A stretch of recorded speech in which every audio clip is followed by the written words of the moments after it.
Good evening, everybody, and welcome to Midnight's Edge After Dark. I'm Tom Connors. With me is Six. Hello, Six. Welcome to the live stream. We saw Thor today. Yes, Axel got some money, huh? He got paid. Yeah. Nice one, Six. Love it. She may be Six, but she's number one in our hearts. That's right. Welcome, yes. Six. How you doing? I'm doing all right. Well, I would say you're doing more than all right, considering that intro. Yeah, that was energetic. I am pumped and ready to go. Indeed. All right. And also joining us is Mr. Clobberin' Chimes, who's dressed for the occasion. Hey. What's up? Speaking of that image of Thor there, wasn't it nice to finally see him in his Thor boots for once? Like he actually kind of had them in the beginning or whatever? Yeah. I don't know. I'm trying to remember that. Did they? I mean, yeah. I wasn't paying attention. Those boots? When he had the red leather jacket, he was wearing the tied up boots like he has there in your image. Yeah. I guess I didn't. That's like, yeah, he's always had the similar costume, but he never had the boots. This time they gave him the boots without the costume, so go figure. They never get his costume right for me, but then you're looking at it right there. That's why. I mean, they would get close, but the closest was probably, like they had it similar in like I think the first or second one. I can't remember which. At the beginning of the first Thor film, when he actually was wearing a helmet, that I liked. Or it was kind of similar, just simple. That. But anyhow, we saw the new film. Some others may join us. We don't know yet. We're going to talk about the movie. We're going to get into spoilers and stuff and all that business. We're not going to waste too much time on that non-spoiler business. So if you're not wanting spoilers, tune out now and check back after you've seen the film. Are you going to put up the banner? I'm not even going to bother. Well, that's not fair. I'm just saying it. It's going to start off with spoilers. Drops in like in a minute. A little Chiron for there. Pete's sake. Why do you guys got to make sense? Well, I think it's pretty obvious that we're... I hear you, buddy. Lots of people do reviews without spoilers. Well, they generally say spoiler free review, but still, I just feel like it's fair to people to... Well, okay, so the basic story is if most people don't know, Thor's been hanging out with the Guardians of the Galaxy, and he gets called away from those guys because Lady Sif is in trouble because she's battling Gore the God Killer, and he's going around killing gods, as he does, because it's in his name. And in the meantime, Jane is dying of cancer. She has stage 4 cancer. We don't know what kind of cancer. They just say cancer. Stage 4, yeah. Yeah, and miraculously, she's one of the few people I've ever seen that have gotten chemotherapy who do not lose their hair in stage 4 therapy. Yes. But hey, I don't know as much about that as maybe Six or somebody else might. I don't keep up with that kind of stuff as much, so I don't know. But on the other side of this, she gets this idea. Who wants to put Natalie Portman on screen with no hair? Who cares? She gets hair when she's Thor. That's the thing. Yeah, but they want her to be pretty. That's true, Clobby. She was bald in V for Vendetta. Oh, I didn't see that. Yeah, she's like as bald as Sigourney Weaver. I want her pretty through the whole thing. Well, they hardly show her when she's 6, so that's the other reason why I'm just like, why didn't they just? They did. Not as much. Anyway, let's not argue right off the bat. I'm just trying to get you damn synopsis. Yeah, because guess what, folks? Tom and I don't agree on this one. Surprise, there. Yeah. You guys never disagree. Never. So Jane gets this idea in her head, even though she presents it later that it was a calling from the Hammer. How do you say Mjolnir. You can blur it and just get Mjolnir. I know. You don't say Mjolnir.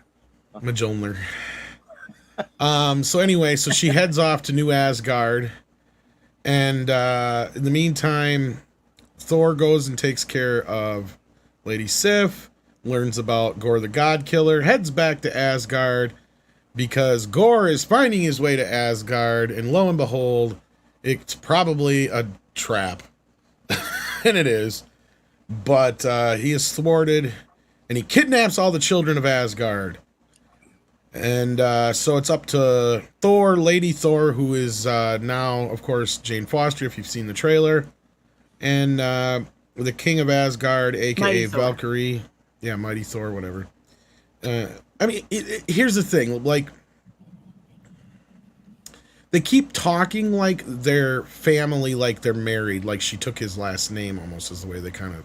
Like he's a Thor. She's a Thor now. That I could see. If they were a couple, I could see her being Lady Thor. But they're not. See, and that's the thing. Right. And they even have the bit with Lady Thor, which we'll get to later. That was clearly there as a poke at people like us, or at least me and others. But anyhow, so anyway, that's the main setup.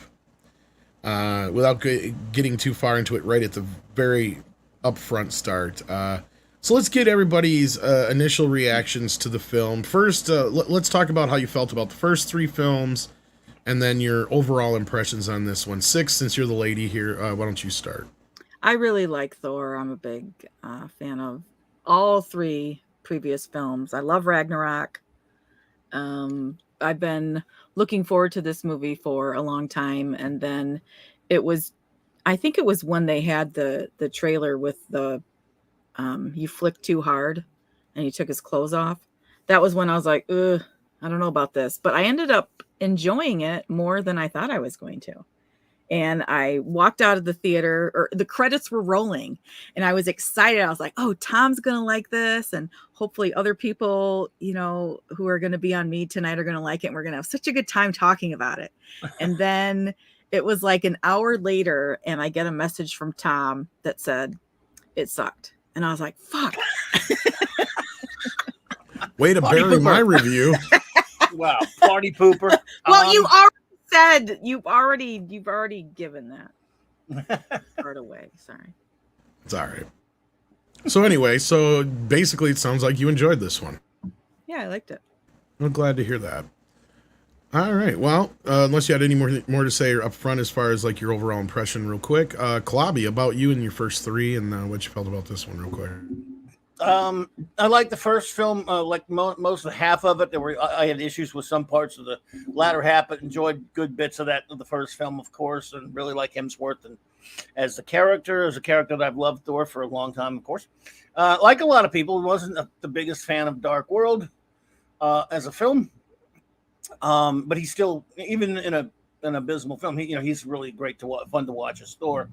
Ragnarok, I have a love-hate relationship. I really liked it a lot when I first saw it because I just got caught up in it, and I love a lot of the not so subtle Kirby references that were thrown in there for the character. But as time goes on, repeated viewings have dampened me on it a little bit. It's a fun movie, don't get me wrong, but I don't like a lot of the things it does to the character and the lore, and I think it's not very respectful of the character here and there. It is an entertaining movie. There's no question about it. Just as a Thor fan, I had a lot of things I objected to.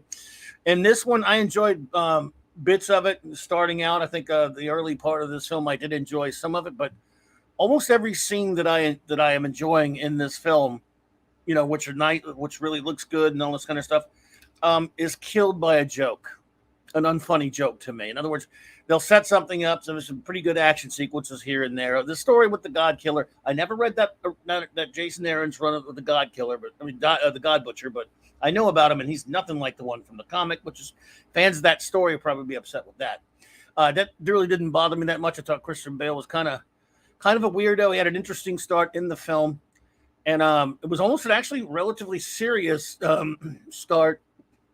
Until he runs into that first god that he kills. Still, interesting character.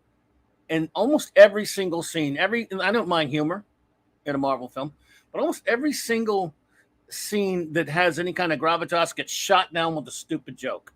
And it gets, the 15 millionth time it happens, you're like, oh, I get it, you're funny. You guys are so clever and funny. You're not funny anymore. Sometimes just leave the humor out. You can have humor. The Guardians can't be involved in anything that isn't a guffaw, and now Thor's a clown, and what they did to Zeus. So overall, there were a lot of bits I liked about it. I found it to be, and I actually agree with Six that you could sit there and kind of enjoy a lot of it and enjoy the film, the way it moves and stuff like that. I have a lot of other issues with it. Don't get me wrong, but I can see how Six enjoyed it. It's just as kind of a comic book geek. I'm really tired of this branded Marvel sense of humor. It's really gotten too old with me. That's my base. It's just some basic Sorry, I was taking a drink. No problem. Just as you were finishing up. No. All right. So, yeah, I can see there's going to be a bit of a divide for this film. And I'm not going to say it's going to be like men versus women or anything like that. So I don't think, like, just because 6 liked it and us 2 men didn't, that's going to be the... No, I think it's going to be your mileage will vary type of film. But going back to the original Thor films, I enjoyed the first Thor just fine. Decent fish out of water tale. The second film meanders quite a bit. I like the Loki stuff, but outside of that, it's just, kind of falls flat. Ragnarok, on the other hand, though, I fucking love. And Ragnarok's probably in my top 5, if not definitely my top 10 Marvel films. And I understand every reason you dislike it, Klobby. But for me, Ragnarok, just on the level of just enjoyable film.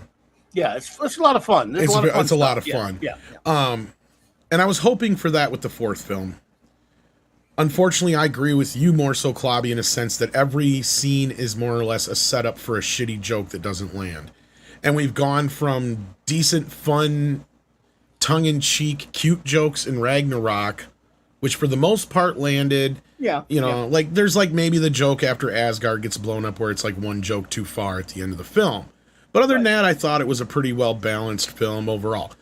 This, though, on the other hand, the jokes feel very Mel Brooks / national, like somebody who said National Lampoon's Thor and Thunder. That's Thor, Love and Thunder. That's kind of what this feels like. Yeah. Feels like something put together by the Zucker brothers or something like that. Yeah, what they did with was terrible. We'll get more into that here. But we also have another guest joining us, Mr. Fat Steven Seagal, who looks like a hot dog. We just finished. Hey, or is that a Thor dog? Well, I just took it from the scene. Hey, Klobby. Hey, Six. Hey, Tom. Nice to be here. Hey, Chat. It's not that the jokes. You guys are talking about the jokes. It felt like what do you call it? It's like when you order a Monty Python DVD set and off Wish, and what you get is bum fights. That was every joke in this movie. I mean, I don't know if I'd go that far, but really, they downplayed stage 4 cancer. Well, I pointed out that they don't even really tell us what kind of cancer she has. No, they didn't. It's terminal. It's terminal. It's just terminal cancer. That's all it is. It's an excuse to not date Thor. That's what she used it as. I have cancer. We can't date no more. I'm kidding. Wow. You gave me cancer, Thor. Fucking a god gave me cancer. That's what she should have said. No. Every time you get a tender or genuine moment, they dump on. Like, for example, they gave you a little context as to why Mjolnir calls to her with a scene where we show it's a touching flashback to Thor telling Mjolnir to always watch over her. I like that. That's stuff like that. Yeah, that actually made sense. All over it every time. But that was something good. That was a callback, actually, the way Odin whispered in the first movie. That's the problem here. Exactly. They were trying to take from the Thor character we got from the first movie, but you know what they took from made the Thor from the first? They made him a buffoon, literally buff. He's been a clown for 5 movies. He's been a clown ever since. They showed the relationship of why their relationship broke up on Earth. You're telling me that man never ran into a vending machine, and they brought back stupid Thor from the first one where he's throwing mugs around. It's like they took everything from Thor that he's learned, everything he's lost, and says, "Well, your emotions don't matter." But hey, okay, we'll take a Xanax for a second or something, Steven. Sorry. No, it's all right. Just back up, because the main question we're at right now is we were just going around saying what we felt about the first 3 Thor films, and then basically just kind of an overall quick how we felt about this film, and then when you're done, we could probably just get into the mix. No, that's fine. We're kind of getting into specifics before we even got past the intro. But thank you for hopping in here, Steven. But yeah, so what did you think about the first 3 Thor films, and then just we kind of got your overall impression already of Sorry about that. I got Xanax for days. It's not mustard. But the first one was a great introduction to Thor. Thor, it shows that he's negligent of how human and Asgardian values are different and how the traditions are. It was a great way, and he actually started learning over that. Thor to the Dark World, it shows that the person he cares about was infected by pretty much an outside force, and that he could lose her. It showed that he actually had emotional attachment to Jane Foster. Third one, yes, it was more of a humoristic thing, but it felt like you were watching an 80s rock film. The fourth one, it was like that paper bag lunch your mom made you just didn't want to look at it. Well, you did just bring up a few points that were interesting in the quickness you did. In this No. But I feel like, and I don't know if you guys agree with me or not, this might have been a better film if it was the second film. Because the lesson that is taught here and that is learned is the same lesson that his dad is kind of trying to teach him in the first film. So it would have worked better if like it would have worked as a reversal of the first film for him to deal with the God killer in the second film. So then he can stand there and say, no, what a God's supposed to do is this, and that, and da-da-da-da-da, and blah, blah, blah, blah, blah. And, you know, kind of plays into his whole... Because that's the whole reason his dad sends him to Earth in the first place, right?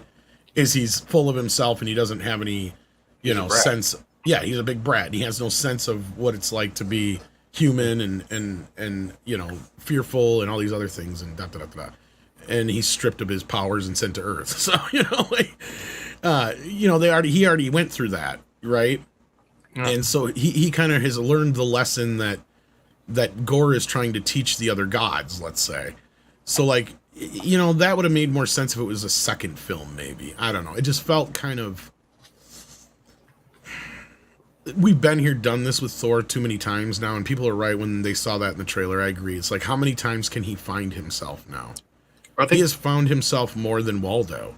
I think the best way to attribute all of this is that what's happened now is it went from a Thor superhero film that we've seen in 1 and 2 to the Matt Damon Affleck parody that we call 3 and 4. Yeah. By the way, can we do a side review of the popcorn bucket? Sorry. I saw that. I thought about getting it. That was the best part of the whole thing. I'm like, the glasses are cool. Damn, that looks cool. I didn't get the glasses. It just doesn't hold much popcorn though, and it's it's not really meant to be. I'm pissed. How much was it for you? It's freaking $40, man. Yeah, that's what they told me too at the store. It was like $42 at the theater. Yeah. I was like, nah, I'm good on that. Not paying $42 for that. I could probably get a real hammer for that. But that was kind of neat. You can. You just gotta whisper to it. It's not worthy of much. It's not We'll worthy of much protect the popcorn. woman. Sorry. Well, okay, so 6, you did enjoy this. So tell us some of the things you did enjoy, because there's a few things I didn't hate. Like, I didn't, totally hate this movie, but I didn't hate it. I really identified with Gore's grief. Right. Which is, that's why I liked WandaVision so much, because I had a lot of empathy for that. I really liked Valkyrie. I liked that she had a Phantom of the Opera t-shirt on, that they just kind of turned her into this mundane, or she became just this mundane person from leading New Asgard. So I liked her. I was disappointed they didn't have more of Sif, Lady Sif. Mm-hmm. I thought it was kind of funny that she lost her arm. Yeah. But I would have liked to have seen more of her, because I always liked her. That was probably one of the scenes that I got closer to a chuckle, where he's like, well, you won't get into Valhalla because you didn't actually die in battle. And she's like, your arm might be in Valhalla. Yeah, where that's where I actually chuckled. Like, there was a few spots where I chuckled, but I didn't have the belly laughs like I did with Thor Ragnarok. Of course, I think with that, I wasn't expecting it to be as humorous, right? But anyway, what else did you like, 6? Sorry. I liked the when they were on their way to where Gore was holding the kids captive. The scene outside on the boat with Jane Foster and Thor, and Thor was talking about how the dolphins mate for life in groups of 6. I thought that was hilarious. Yeah, that was a little. That was all right. That one might give me a snicker. I know. I don't even know why I'm trying, because you guys just want to hate on the film. So no, I'm not trying to hate on. And that's the thing, is I didn't really here too. So and I didn't really hate on everything either. In fact, here's the sad part: I didn't hate Natalie Portman in it. I actually kind of almost got a few smiles and chuckles out of her trying to be a superhero. I thought that was kind of cute. And especially with her 30 fucking catchphrases. and I will say this: I don't know if you were paying attention, 6. I don't hate the film. I won't hate on the film because it's just this or that. It didn't entertain me, and the biggest thing for me is Bale was the best part, and they didn't focus on. Yeah, Gore is probably one of the best villains we've had in a Marvel movie since Thanos, hands down. He makes sense. He has motivation. He's an actual villain with stakes. there's those aspects I enjoyed. I mean, there's yeah. really, I was just gonna say Thor himself is probably my least favorite character in the movie, to be honest with you. He seems so aloof and just so far removed from what he was until we get to the end of the film. Then he kind of is what we know of Thor, but like there's just something off about him. I don't know. Maybe it was just me. They made him the nerd kid that doesn't approach anyone at the high school dance. That's what it felt like. They degraded him enough where he hasn't learned anything. And that's what bothered me, because he's been through all this stuff. He cut off Thanos' head, but none of those lessons that he's learned is anywhere within his character. He looks like a love-lost puppy. That's my problem with this. It's the writing of the characters themselves. The growth that they have been through all of the MCU is gone. That's not me. I don't think that's hating, and I don't want to sound like I'm hating on it or hating anyone that actually enjoyed it. I think the problem is they don't feel human anymore. They don't feel Asgardian. They don't feel like the people that have been through all the movies with us. Well, and the story itself is not horrible because it all kind of makes sense, right? Mm-hmm. Gore needs Stormbreaker to get to the center of the universe, which this is kind of stupid though. Let's be real, because what's it called? Lord. Eternity. Like they make it out like it's this hard thing to find, yet everybody knows where it is. Well, that is he looked. I like the way Eternity looked. He looked right out of the comic, looked very Ditko. But they didn't read comics with Eternity in them. They don't. That's not how Eternity works. He's not a genie. It was so stupid. I like the way he looked. Like, you guys don't really understand this character, do you? He's a character, yes. Well, not even this, but okay. Well, just set up as the rules are in the movie. Yes, that's the first person who discovers Eternity gets whatever they want granted to them, like a wish. Yes. So it's implied earlier that by Zeus that's what Gore is up to, and he just doesn't have the key, and then we find out that the key is the Bifrost, and of course that's why he's been trying to get to Thor to get Stormbreaker, because obviously he can't pick up Mjolnir and all that kind of shit. So, but that's a plot hole in itself, because he has Heimdall's son sitting in his kidnap coop the whole time. Mm-hmm. Yeah, I kind of thought of that. There was a few times I kind of thought of that too, where it's like, isn't there other weapons and ways to get the Bifrost? Like, to me, that kind of, and then Jane figures it out on top of it all, so it's kind of haphazard in that sense. But outside of those little hiccups, like, it's not like the story doesn't make sense overall as far as what it's about. It just, it feels like we've hit this point with Marvel now where I get it, like, it does. It feels like Batman and Robin, right? It's very middle of the road, middling. It's bat nips, yes. Some of the stuff was cool. I loved, what was the name of the place where Zeus was at? What did they call it? I just called it the Pantheon. I forgot what they called it. It's like crap. I can't remember. Enter something city. Like, I was just wondering why it wasn't Olympus. I know, yeah, it's like Olympus, but it's like something or other city. Like, it's I can't remember, but it's nothing to do with comics.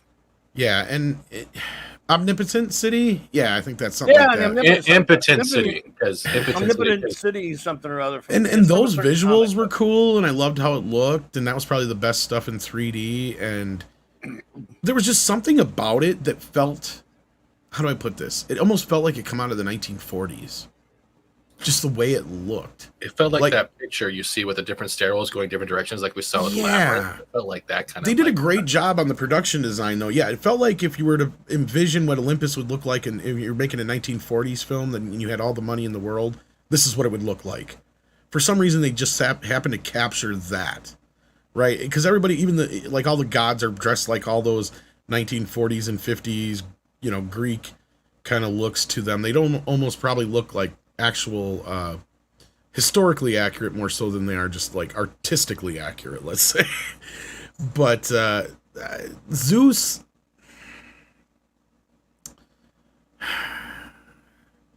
Andre enjoyed him the best in the movie. Are you serious? You see, he looked like a stereotype Italian guy that works at Olive Garden. Which is funny because he's Australian, ain't he? Yeah, I know, but like the whole skirt thing, and I'm sorry, I will stop. It's like the Gladiator went to cosplay as the lesser gladiator in a way. Just the way I looked at it, it was like, You couldn't tell it was Russell Crowe if you didn't know, I guess.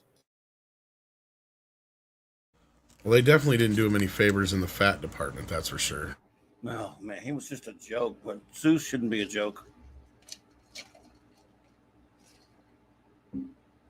But yeah, so let's see what we got for some super chats. We got a few rolling in here. Darius Munchausen, I believe, sent us some popcorn.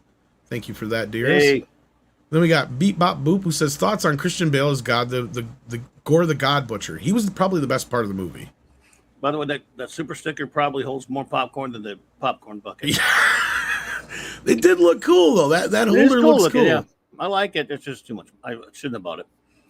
But yeah. For what it's worth, I kind of regret not getting one. I'll send you mine. Yeah, Okay. Gore again. I did not. There are a lot of people who are big fans of that run with Gore the God Butcher. I never bought. I don't like Jason Aaron's much. I've never read it. However, I respect a lot of people who really like that. Look at there; they will tell you that Gore in this, and again, Bale's good, of course, and he's interesting for a movie. He's nothing like the one from the comic, and I thought he was just sort of. He was okay, but again, his character was kind of given short shrift a little bit as well. He's not really fully fleshed out. But I agree with you, Tom. He is a fairly interesting villain, although it's still that same old MCU trope of the villain is gonna have some sort of redemption at the end. He's not all bad, Oh, I called his final wish easily every time. So I'm like, he's gonna figure out real quick that it's like he hasn't thought of all this time that he could just bring back his daughter. And at least they kind of played that off a little bit better in the movie to where because he kind of acts like he has thought of that. But he's like, but I'm dying anyway, so I won't be here for her. See, so like revenge is all he has left. He did look like Uncle Fester, though. yeah, he also looked like Death from Bogus Journey. But the problem is that what we get with this film, the introduction of Gore and how we're getting is kind of like his origin story. It didn't right away feel like a Taika movie. It actually felt like, hey, someone's actually putting care into this character that we're getting introduced to for the first time, and then it just felt like that was it for the respect of the character. And that kind of bothered me because Christian Bale, I think, put 110% in the delivery of this character. It might not have been visually accurate to the comic books, but it was one of the more fleshed out when it came to a relatable attachment. And I wouldn't even call him sympathetic, Nick. He's not so much sympathetic as it is. He's well established. You get his motive. You get where he's coming from. He knows that he's dying because it's kind of parallel with Jane. He's dying because of his curse. He is to a point, but at the beginning, it's now when he's with those kids and shit, he's that part is. But I mean, once he's being a villain, he's a villain, right? Like, and he knows he's a villain. It's not like he's even when we get to hurt the kids though. No, but He's using them to get Thor. Yeah. True, but at the same time, it's not like he wasn't fucking with them, and it's not like. Oh, he wasn't nice. Yeah, I mean, that's what I'm saying. And the people he did kill, and it's like he wasn't being. Even his turn wasn't until the last moment. It was more or less, like I said, he'd obviously thought of that before. It just he didn't think anybody would take care of his kid, kind of thing. And that's where I said it kind of helped with Thor going through. This would have been better as a second film because it would have played nicely with the first film. Yeah, because Thor learned his lessons in the first film, and that's the whole point, is he's a good god now, kind of thing, right? They like to waste their villains in the MCU. But yeah, because then we got that stupid elf villain in the second film, and it was like, who gives a shit? I can't even remember his damn name. Malekith. He is from Malekith, yeah. Played by Christopher Eccleston, yeah. He's a big Thor villain, but as far as he's peanuts compared to the rest of the Marvel villains, Yeah. So. Well, and a god killer is a very interesting villain, right? Yes. And the seriousness, when we're actually hearing this, is like when they're doing the whole Guardians and them kind of like splitting off scene. The universe is crying out saying, hey, we need help. So serious that they have to split off. But then they just don't dwell on it. Why didn't they show scenes of it? Like, I think there was a lot of stuff put on the cutting room floor when it came to Gore's presence. And I think that took away the seriousness of what kind of effect he is having on the universe. The fact is that we're seeing these gods like all in fear, hiding there because they're safe. There's Russell Crowe's character even says this, but then we're not seeing any adaptation of why. Do you guys think that maybe they cut this movie down even more after people were complaining about the length of Doctor Strange and stuff? Yeah, I think they cut out all the. It did feel cut up a little bit. It's down to 2 hours. It's. I'm not going to say it feels like it's missing much, but I mean, I guess you're kind of right, Steven, as far as they could have. Because whoever said that the Guardians are only going to be in this for like a couple of minutes won the bet. Whoever it was. I mean, we all kind of figured that, but I mean, did it feel kind of like you were missing something at all, Six? I mean, you enjoyed it the most. Did it feel like it was missing anything to you? No, I didn't even check usually I like to keep a close eye on the time for anything throughout the day, not just movies. And I didn't even check my phone until like there was a half an hour left. I will say that. I mean, it's paced okay. I mean, I don't remember checking my phone until actually it was 5 minutes past the hour, so it was like literally near the end of the film. So, I mean, in that respect, it does. But I mean, I don't feel like I was missing anything because the way the Guardians were utilized in this, they didn't really feel like the Guardians. It kind of felt half-assed with them. It felt like the cool kids trying to get rid of the sulk that can't. You know what I mean? Though they delivered him up as a giant man child. They're like, oh, I think we should go separate ways to save both problems. And all you see is this back shot. They're like, what with me? And I'm like, oh, come on. He's the god of thunder. He should have more like self-resolve because he's lost everything. He's given up love. So, you know what I mean? Though, like the emotional representation of Thor, even with the interaction with the Ravagers, was they made him look like a nuisance, like he's the cockroach. Yeah, I didn't like that aspect. And they make him, that's where I said he's like, they make him dumb. Like he's just flat out dumb. Yeah, the buffoon, B-U-F-F. Then you got, he's a buffoon. Like he's buffed and he's a fool. And he gets better throughout the movie, but you can't do that to your character. I mean, even in Ragnarok, even though it's jokier, he's not dumb. You know what I mean? I don't know. It did feel like but I didn't mind when he was like with Jane and stuff like that. They did have decent chemistry still, and you know, Korg kind of wore out his welcome a little bit. Was that after the first or fourth? Let me tell you the tale. That was getting a little weird. Oh, sorry. I mean, my biggest complaints, other than just this, just wasn't as funny or exciting as it could be, was the forced woke shit in it, to be honest with you, which there isn't a bunch. Not a bunch, but there's some. But it's there, and it's very forced in there, it feels like. Really? Yeah. I was so hard focused on the bad writing and the fact that every time there was a serious scene, there was a bad joke that was set up before it, and it just ruined it. Well, there's that. I mean, it's not overly woke or anything like that. I won't. No. I won't say that, but when they point it out, they point it out, and it's not like it ruins the movie.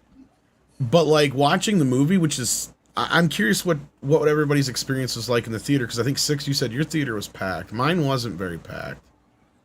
Mine wasn't. I mean, it was a few people. But I was also going to the 3D IMAX showing, so. What about you, Steven? My theater was not packed, doing it as how I was currently on a boat with Sinbad on the 7 Seas. That's all. Oh, there you go. Well, anyway, what was your experience in the theater? Did the theater seem to enjoy it where you were at, Six? Were they laughing along with the movie? And yeah, they were laughing. A few people applauded at the end, and it was the only empty seats were the front row. I mean, throughout the movie, there was a few chuckles here and there, but the biggest reaction the movie got, I don't think Disney's going to like in my theater. I told these guys before the show, and Steven doesn't know what I'm talking about, but the biggest laugh the movie got through the whole thing was when Zeus steps out from behind his podium and he's got like that little tutu skirt thing on. One of the younger boys in the back goes, "He's wearing a skirt," and a bunch of the kids laugh. That got the biggest. I'm like, yeah, I'm not so sure that Disney's gonna like that. No, he pulled it out, and before he went down the stairs too. Like, you know, when the princesses kneel, they pulled their dress out and be like to the king. Yeah, they did it very dainty like. And see, that was where it's like, how can you be considered woke yet you're using that as an obvious joke? Like, that kind of felt a little off to me. I don't know about to you guys. I was more worried about the emoji dumpling considered. Oh God, I was trying to figure out why it was there. He was the dumpling god. The god of dumplings. Is there like a god of dumplings in some religion? Evidently, it must be. I thought it was a Tamagotchi. I'm sorry. No, that's what they said it was. Warwolf says, does Gore have his symbiote weapon in the film? He has his weapon, but it's not symbiotic. But it does have symbiotic, like he calls up. So I'm assuming that from what he's saying here, Clobby, in the comic, his weapon is much like Venom. Well, I never read the comic. From my understanding, yes, he does. He has the. See, man, I just saw the movie. My memory's so bad. Necro sword. The Necro sword. Yes. Yeah, and what he does is if that's from the comic, I don't know. Because in this movie, what he does is he'll stab it in the ground and he'll make the shadows grow, and then out of the shadows come these tentacle monsters. So they're very like Venom-like-ish in their the way they look. So I would assume that's kind of what they're doing here with that, but they don't say it's a symbiotic sword. But they do say the sword is what gives him his powers, and it's also what's killing him at the same time. So yeah.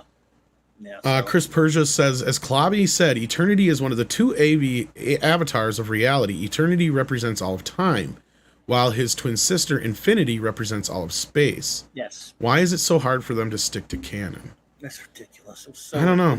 At this point, they almost don't have a reason, right? Because there's nothing that's really sitting out there. Yeah. Well, the way they used eternity was ridiculous and dumb. It was, God, I don't know. Just in my opinion, anyway, I didn't like it much. I mean, I used to understand why they couldn't do some things because the X-Men were under Fox, and that's tough when you can't do mutants and certain other things like that. And, when Spider-Man was separate, but nothing's separate anymore. So, I don't understand either. That's a good question, Chris. That's one of those questions we'll never have an answer to. Mr. Tickle Trunk says, Andre liked Zeus because he loves the Olive Garden. I don't know if Andre's ever ate at the Olive Garden. He's probably ate in actual Italy more than he's ever ate at the Olive Garden. And yes, sad news today. James Caan, a true legend, passed away. Rest in peace. Thank you for that, Nicholas Horton. And Gonzalo Bergali sent in a member chat and gifted he gifted 5 Midnight's Edge After Dark memberships. Thank you so much to Aproy42, Aiken, Resident Moon Howler, X Spyboy, and Psy4 Chaos. Thank you so much. And in celebration of that, let's see here. Let's do an Oscar-winning puppy. Why not? Thank you so much for that, Gonzalo. You've been very generous with the member chats. That is awesome sauce. Thank you for that. Was there anything else that stuck out to you guys that you liked or disliked about the movie that you want to discuss real quick? Six? Yeah. No, nothing else sticks out. All right, Clobby? No, I guess, like I said, I enjoyed it in spots when the film is just being an action adventure film. Some of that stuff is fun. Some of the superhero action, which we've seen a million times, really kind of looks good and stuff. But overall, to me, almost like I said, I hated what they did to Zeus. I was having a reasonably okay time until almost every time I was getting into a scene, they took me out of it with a dumb joke. So not much. I mean, maybe if I saw it again one day, if I ever sat through it again, I might find some things. But I was kind of checked out. I got to be honest with you. Didn't think it was bad or terrible, like many have said, I guess. And it seems to be doing okay. I think it'll probably end up doing okay. I just didn't really get that much into it. It's tough to even remember it after I only saw it like 2 hours ago. Well, I got my notes of every scene that I wrote. If you want me to pull those up. Wow, notes. Sure. But I'm very upset that I didn't get to see Korg and Wayne get it on over a lava flow. I wanted to see bumping rocks. I wanted to see sparks fly between those rock babies. I wanted to see that.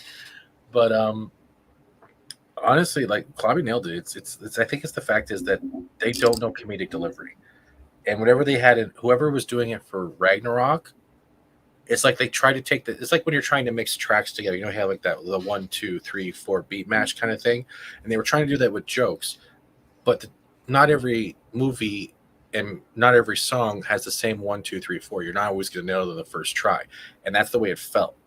And I think they took away a lot of things they were trying to nail at by covering it with humor. It's like, when like you go up to a girl or whoever you're attracted to, you're like, hey, I think you're really pretty. What'd you say? No, I'm just kidding. That's the way it felt like with a lot of the delivery. You know what I mean? It felt like that Right. throughout of it. And like the one thing that I give a lot of credit to is there when I watched a stuffed bunny rabbit shooting lasers, I was like, my life is complete now. Other than that, I don't like who was wielding it because I'm like, I don't know. Maybe I'm all over the place, but it just feels like they weren't delivering. The movie kind of felt like it was all over the place at times too. But I mean, the writing, yeah, it's the writing and delivery. It feels like I'm a mailman, but I didn't bring my letters. But here's what was in my bag, and I wrote it down for you. I don't know, just weird. I didn't really care much for the scene where she.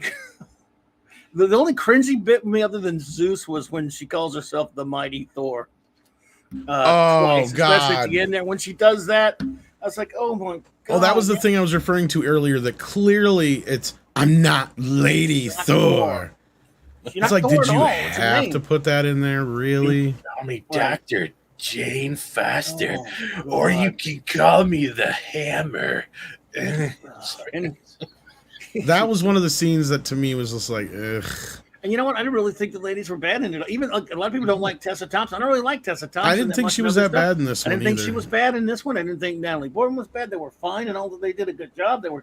I mean, other than that insufferable bit with her Mighty Thor thing at the end there, they were perfectly fine in the movie. It was just.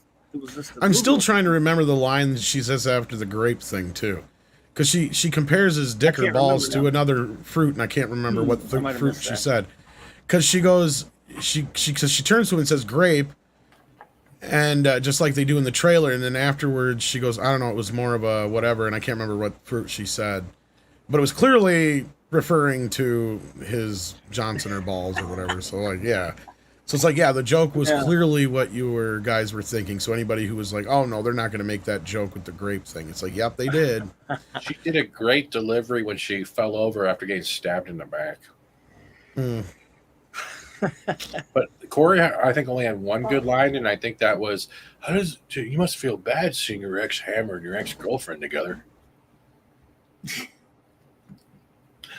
Yeah, that was fun. But yeah, some of that stuff with Thor and Mjolnir and stuff, and the way he was acting about that, and that was not funny. It was like, ugh, that joke, and he continued it. Like, how many times did we get back to Thor pining for Mjolnir and trying to, just talking to Mjolnir and Stormbreaker like they're alive and all this stuff? Like, that's not. It's just. Oh God, the hammer! Remember that scene where the hammer came floating in off screen, going, "Are you cheating on me?" It was like, oh my God, the nagging girlfriend. It's not funny. It's painful. No, Thor's look. They have been so inconsistent with the character of Thor since Ragnarok that they have not taken that character seriously since then. Actually, Ragnarok, yeah, at the end of that, you think he's kind of okay. Then he's great at Infinity War, and he's there. You see where he's grown. And then Endgame knocks him back down, and now this one picks up from where Endgame left off. Yeah, he's not Fat Thor anymore and that kind of stuff. But he's been a buffoon in multiple movies now. In Ragnarok, he was kind of a buffoon, and he was a big buffoon in Endgame, and in this one, he's just kind of a clown. And I'm sick of it. They're inconsistent with the way they write Thor. Sorry.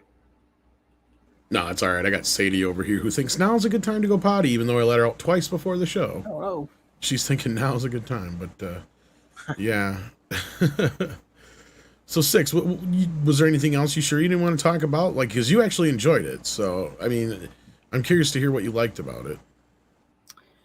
I liked that she consistently uses a Bic 4-color pen because that's what she wrote the note to Thor with. Oh, yeah. And then that's what she had later on in the hotel room where she broke the sink.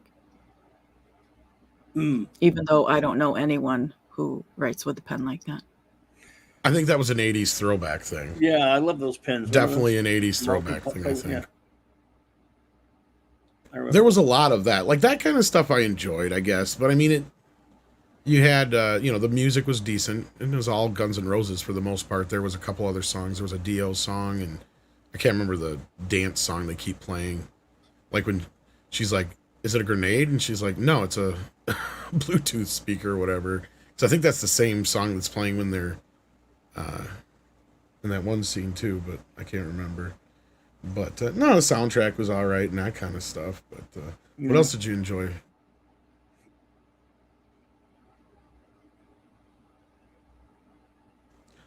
Good knowing.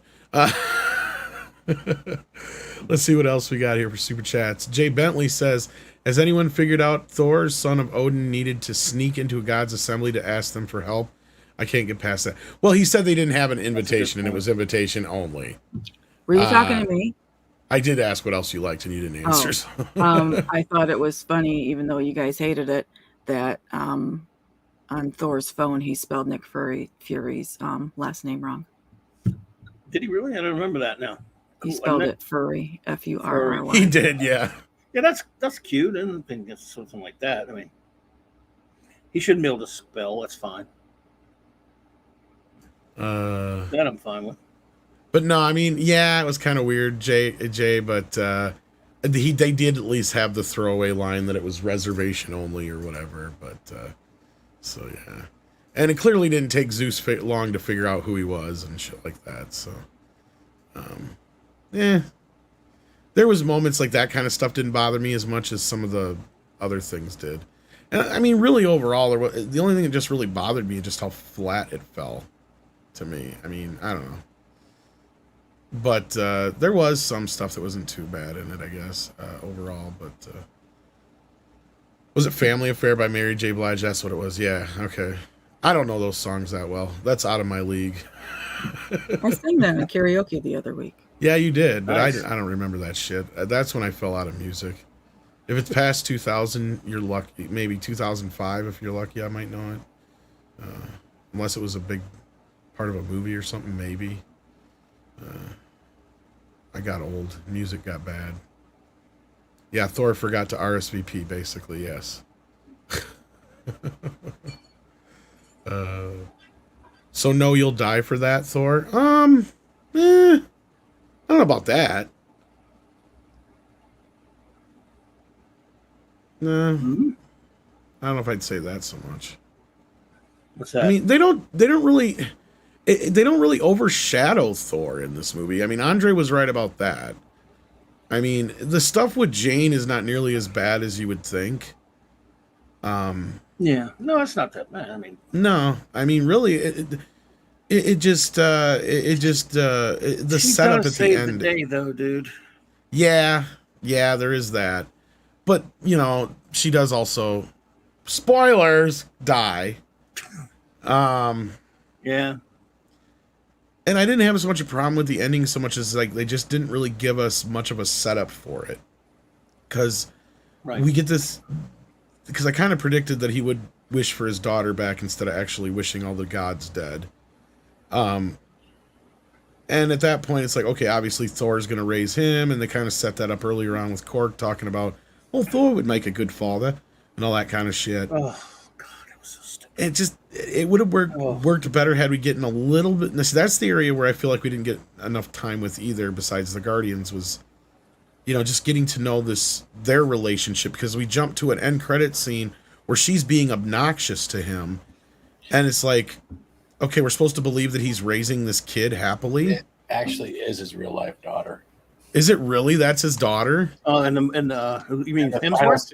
Yeah, Chris Hemsworth's daughter. Yeah, that is. I did not know that. That's why the interaction seems so natural. Well, it is fine, but it's like they needed a scene where you could see why, you know, where she's being more sweet or something like that. You know, because in this scene, it starts right off and she's just being obnoxious. You know, that's not a good way to sell a kid right away. I don't think I like flat cakes, laser beams. That was the first thing I looked up after the movie ended, was who played her. Really? Yeah, because I was curious about her.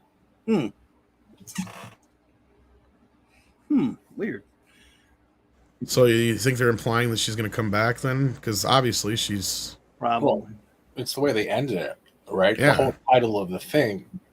How can they not? Yeah, Yeah. It's Love and Thunder. So it's pretty much Thor in love. Thunder is Thor. That's Love the name is of the love. girl. Her name is Love. Yeah. Yeah, that's the title, guys. That's what it comes Mhm. from. So, what do you think they're going to do, though? You think they're actually going to keep his daughter playing the character, or do you think they'll age her up and jump ahead a little bit That for the next sounds like one? probably what they will do right there. What you They're they going to keep always her. do. They're probably going to keep her, and depending on how things are going, it's probably going to be like they're probably if they do another rendition, it's probably going to be like a Father's Day motive kind of thing. Hercules is after them, and it's going to be oriented around daddy daughter protecting. You're probably right, and I think the next one's going to be like a father of the bride kind of thing, and then eventually she'll just take over. Yep. That's the Feige memo there. So, Oh, I guess Chris Hemsworth's son played young Thor as well. Interesting. okay. I Okay. didn't know that.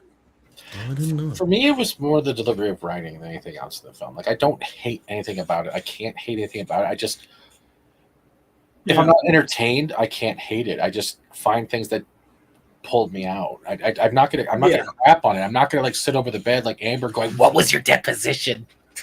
I'm not gonna do that. I hear you. But it's for that's why I had to write things down so I knew what was going on. It was like the reuse of "Let me tell you the tale of this person," the reuse of like "Sweet Child of Mine," the fact that it feels like the thing that bothers me is like, and I'll keep going back to this, is the way they portrayed Thor. They took away everything he's learned and made him like he's at the first day of school again. But you're expecting him to save everyone's kids. I'm like, you're making him look like a moron, yet you want him to save all the kids and defeat the God Butcher. Those are two serious factors. And then you're throwing on top of it stage 4 terminal cancer. And he's wondering, going, well, that vending, that fridge there with no door had all these free snacks. Yeah. It's like, Well, okay. Let's be fair. He knew it. what it was. He was just saying that to be whatever. But Yeah, no, I get what you're saying. No, there is plenty of other scenes, though, where he does come off more stupid than he should, though. You're right. I agree with you in that respect. So that being, and that's where I said probably the worst character in the movie is Thor. Sadly. Like, Yeah. That's after the articles have come out where Thor is literally where Chris Hemsworth said, "I have more interest to play Thor now," so they can make you look like a Hooked on Phonics book. I hope that whoever's handling the next one or whatever Thor's in next, they just make them. well, are you even looking forward to any more Thor? Do you want to see any more Thor? I mean, I guess that's the bigger question. I'm gonna watch it no matter what because it's fair criticism, and I want to make sure I'm not just gonna go win it as a bandwagon sheep. I want to make sure my criticism is fair. Well, criticism aside, do you actually want to see it, though? Are you looking forward to it? That's my question. After this, no, but I still will. Clobby? Nah, yeah, I don't care if they do another one or not. I'm pretty checked out of the MCU right now. This might be I only go now, not just to review it. I got a good friend of mine that we've been going to see these movies since 2010, all these MCU and movies and stuff like that. We kind of go out of our only chance to get together when those things come out and stuff. And it's like a ritual, and he's, kind of declining health. So it's kind of we kind That's of do too it. bad. Yeah, and it's not great, but so it's kind of us, we get together and I go pick him up way out in the sticks, bring him to the film and stuff. It's kind of like a ritual type thing we do together. So other than that, I probably wouldn't have gone to the last 2 or 3, 4 other than, so I go ahead and review them anyway, since I watch them, but I don't know if I'll even go to the next one. Maybe I will, but I'm just saying MCU in general. So I have no interest in seeing Thor clown around in a movie again. Personally, I mean, I'll watch it, I guess, but no. 6, are you looking forward to another one? Yeah, I like Thor, and I had a good time at this one, and I will definitely see the next one, and I'll be buying this one as well. Cool. I don't know if I'll buy this one or not. I didn't hate it. I'm kind of reaching the point with the MCU where it feels like we've reached Batman and Robin 1997 territory with comic book movies again. I really feel like that. I don't know if I'm sure Clobby knows what the fuck I'm talking about.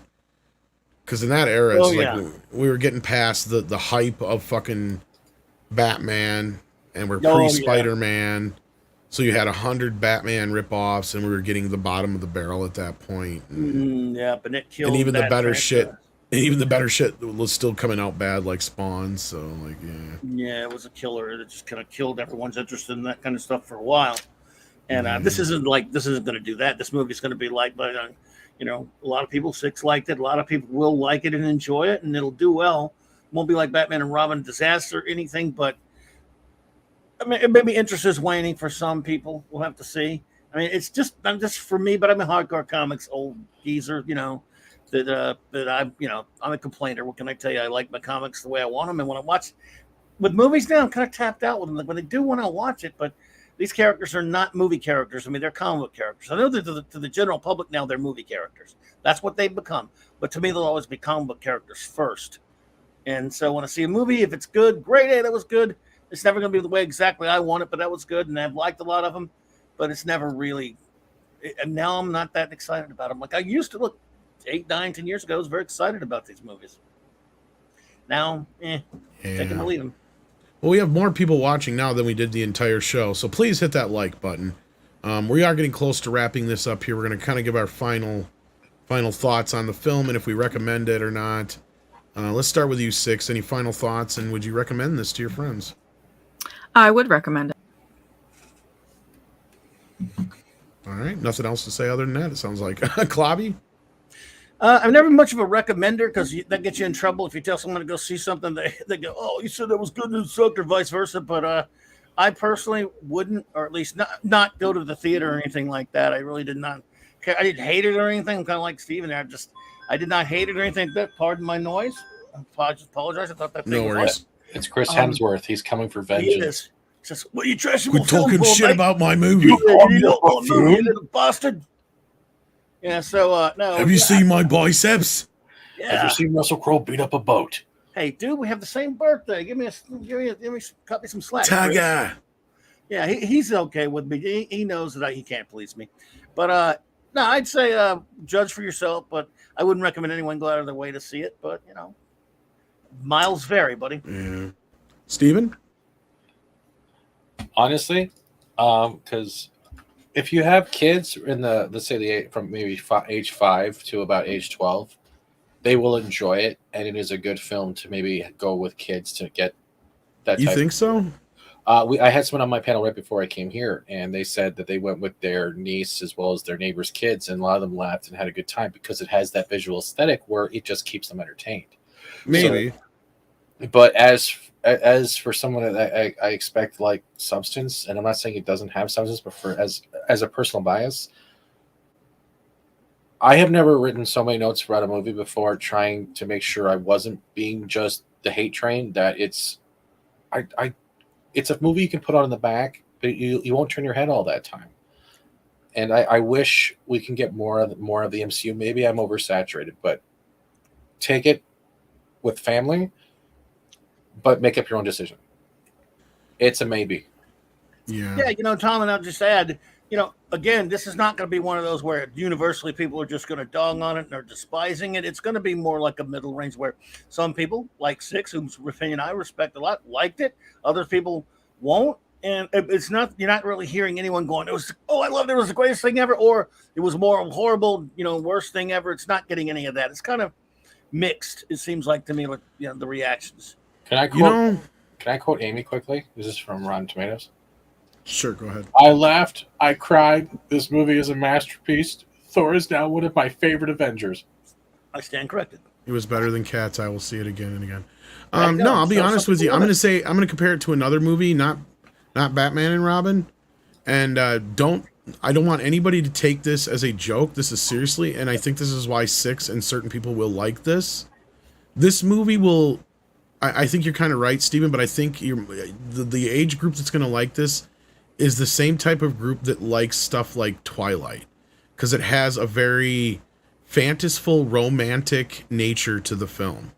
That is true, but there's also the other crowd they were saying is that they also have the single or married moms that went there just to see Thor naked. That's why it was in the trailer, to get that type of crowd in there as well. Well, and that kind of crowd is probably going to enjoy this film for the most part if they liked Twilight. Man. Oh, and Six didn't like that. I didn't mean that in a bad way. Jesus Christ, Six. Oh, for fuck's sake. Whatever. What happened? She just took off because I compared it to Twilight. Whatever. Oh, wow. What? I've never seen Twilight. I hear it has vampires. It does. Thor didn't sparkle. But anyhow. No, but Jane sparkled when she died. Oh, she did. I'm sorry. wasn't trying to say middle age. I was just trying to say that's what one of my panelists said. And I'm going to use that as a reference because it means that there's actually another market out there. They want to see the abs. They want to see the buff muscles. They want to see a hot guy shirtless and pantless. That's common with film. It's a sex sells. That's like a 90s trope, isn't it? Sex, violence, and rock and roll. I was just going to say, because it's like the most romantic of the Marvel films, that's for sure. Mm-hmm. I love you, Jane. I have cancer. Well, we're not making late tonight.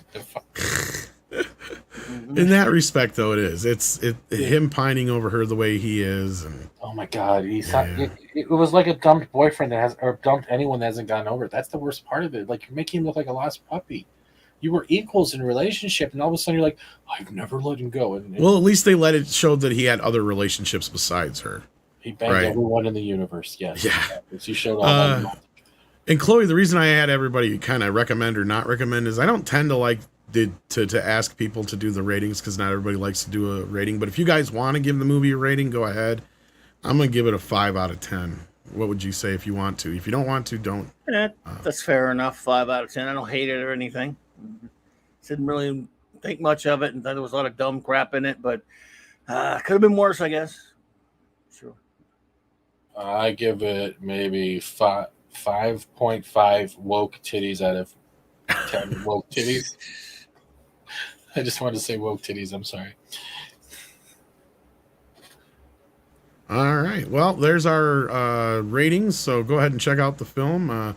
Some people are going to enjoy it, but oh yeah, I mean, it's better.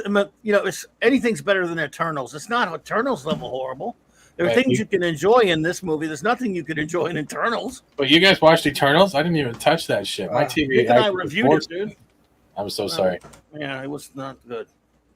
No, this is a masterpiece compared to Eternals, buddy. Don't. Yeah. Oh yeah.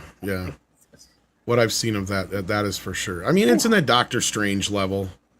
Like I'm having a hard time. Yeah, I'm having a hard time with if this is better or worse than Doctor Strange.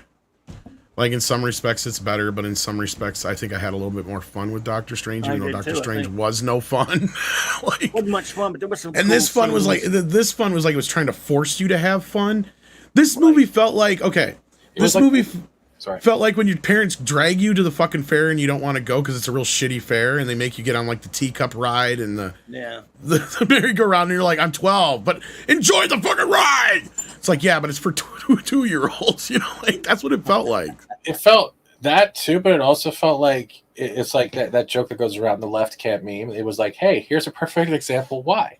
And it was like how people try to make a joke out of something, but they don't know where to place the joke. It's like watching a blind guy throw a hand grenade. You don't know where it's going to land, but it always lands wrong.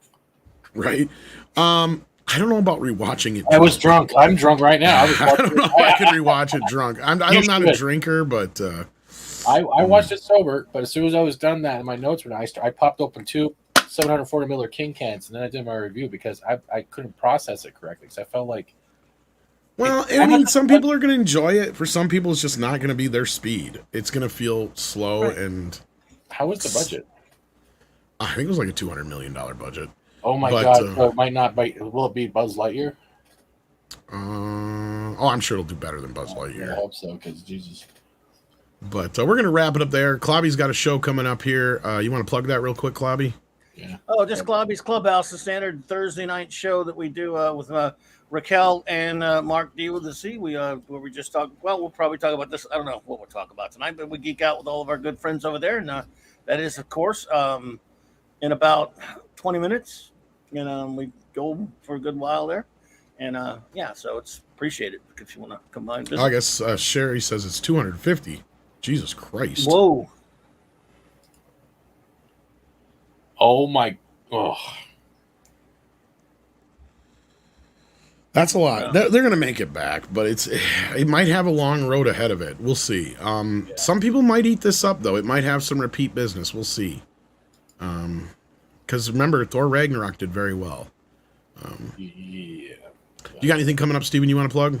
Yeah, if you like looking at this and video games, you're going to do more Final Fantasy a little bit. Thank you. Go. And then I'll probably be showing up on TNT a little later with Nick there plugging it in the chat. That's in a while here, or shortly thereafter. So I'll probably be hanging out over there. So yeah, and I don't know what anybody else is up to, but in the meantime, Thor, yeah, well, This sucks. Yeah, me